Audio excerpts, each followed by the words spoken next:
Hi everyone. So in this screencast, I'm going to discuss how spectator mode works. So basically, the idea of spectator mode is a player can join as a spectator, and then he can see what is going on the field on his phone in AR space. Even though not all of the debuggings are like, for example, attack indicator and then like maybe special ability choosement and stuff like that, but he was still able to see all the special effects, the health bar going down, and then see what's going on in the game.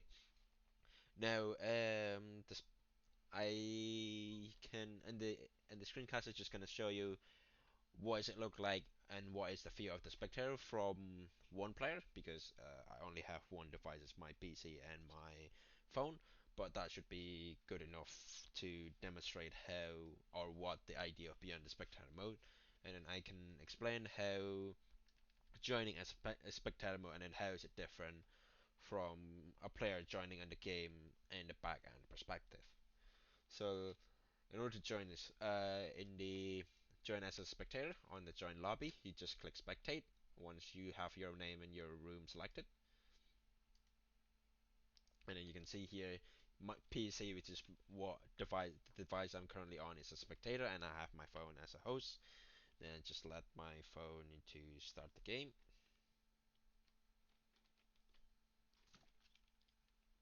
So you can see here. So spectator mode basically it's almost like the player, but it's just minus the player UI. You see, it's specifically just for viewing.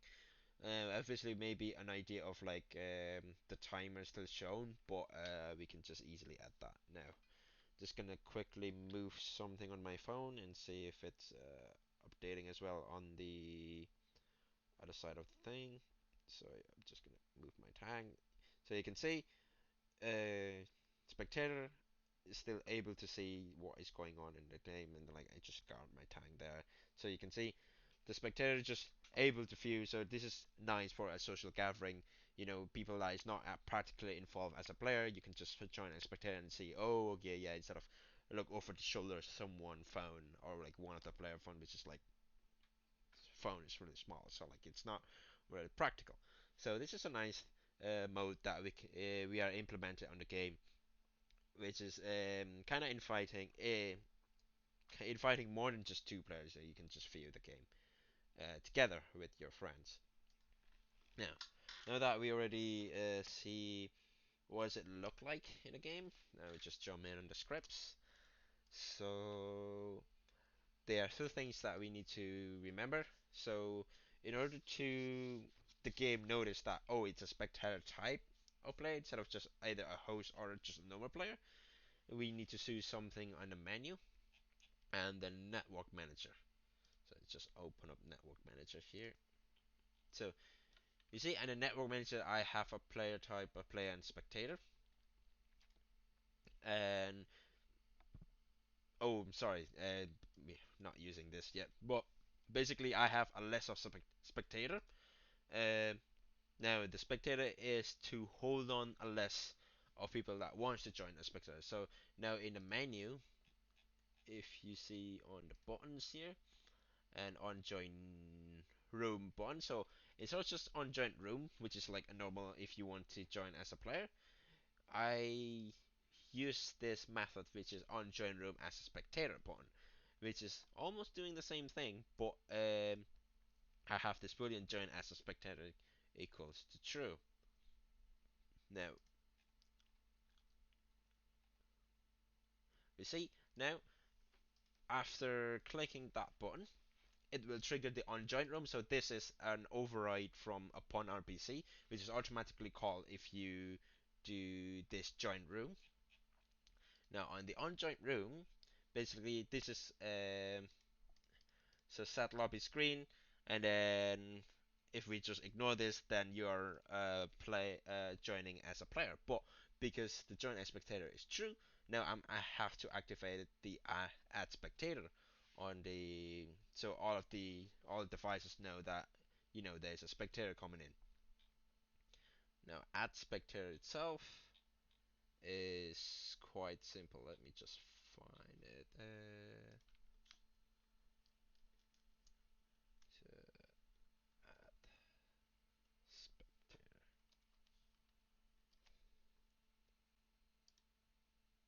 It's not here. Oh, I misspelled it.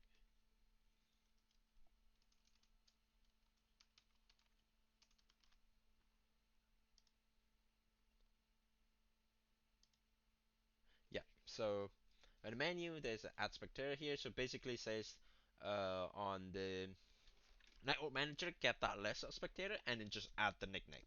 So by that we know that okay, there's a player joining as a spectator, and then I just put that on the list. So, and then every device's network manager would do the same because it's an upon RPC.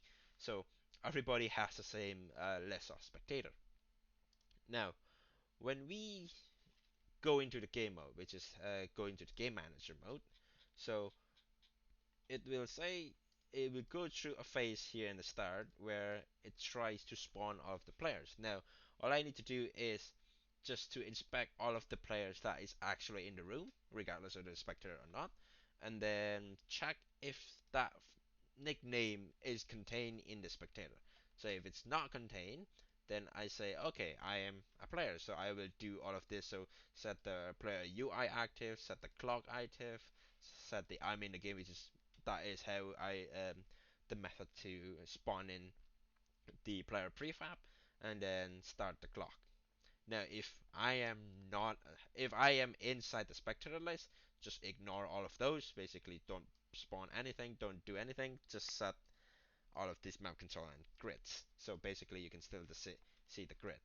So that's it. So spectator is just like prefinding to spawn a new player object because we don't want to spawn a new player. So it just and then keep the player HUD to be disabled because we don't want all this player HUD that you're not able to interact because you don't have a player prefab, and it just cluttering the screen. So you're able to see your camera what is going on. So that's how the back end of Spectator Mode works. Quite simple. We can add more essentials on the. So we basically could have a Spectator UI. So it's a UI just specific to Spectator, maybe the timer, or maybe the damage counter, or like see like less of the player's health. But that is the next step. But we are thinking to implement. But we are happy what we have right now for first draft of the Spectator mode. So I hope that is useful. Thank you very much, and see you on the next screencast.